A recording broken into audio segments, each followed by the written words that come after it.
waxaan ka codsanaynaa dadka Soomaaliyeed in laga hortago faquuqa dadka dhalinyarada isjeclaaday ama isdooqay marba haddii shariicada islaamka ku taagan yihiin in loo sudaayo la dhiirigeliyo. dhacdadii yaabka lahayd ee ay dhawaan shaacisay xaaskii Catoosh Yare waxaa ka hadlay madaxweynihii hore ee Soomaaliya Shariif Sheekh Axmed.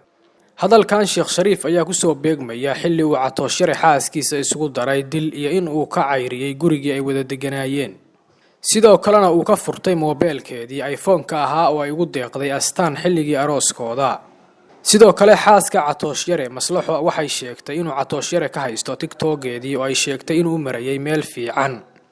sidoo kale daawade waxaan ka codsanaynaa inaad subscribe noo saarto YouTube-ka gambaleelkana aad furato si aad mar walba ula socotid barnaamijyadeena xiisaha leh aan halkaan idinku soo gudbino.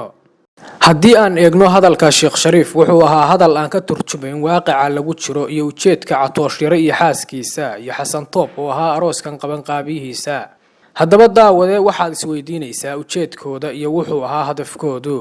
waxaa lagu soo koobay ujeedkooda laba ujeedo. kow, inay raadinayeen dhaqaale ayna ahaayeen qaaran raadis. labo, inay halkaas uga jeedeen fursad ay ku soo caanbixi karaan kuna heli karaan asxaab iyo saaxiibo cusub. haddaba ila daawo hadalka Sheekh Shariif. sababan caawa waxay ku saabsan tahay Cabdiraxmaan iyo Maslaxa inaan ugu hambaleeyo guurka dhiirigeliyo. runtii mowduucan dadka Soomaaliyeed muddo dheer hortaagnay u bareereen dadka Soomaalidan ay ku qaybsameen, laakiin aan hubo in badan oo kamid inay fahamsan yihiin guurku inuu yahay qoraal eebe, waxa lagu fiirinayo miciyaarkuna uu yahay wanaaga iyo qofka dadnimadiisa iyo kartidiisa inta Ilaahay subxaanahu wa tacaala uu hoggaansan yahay. marka waxaan ka codsanaynaa dadka Soomaaliyeed in laga hortago faquuqa dadka dhalinyarada isjeclaaday ama isdooqay marba haddii shariicada islaamka ku taagan yihiin in loo sudaayo la dhiirigeliyo.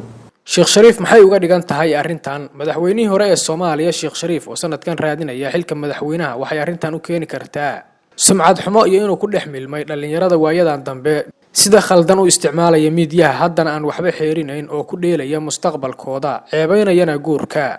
waxay leeyihiin dadka dhacdadan fikirkooda ka dhiibtay Sheekh Shariif ma ahayn inuu qaabilo nin iyo xaaskiis aan looqoon ujeedkooda iyo waxa ay raadinayaan, waxayna ku doodayaan in Sheekh Shariif uu ka dhaxlay sumcad darro iyo in ay halkaas ka soo gaadhay wuxuusan filayn.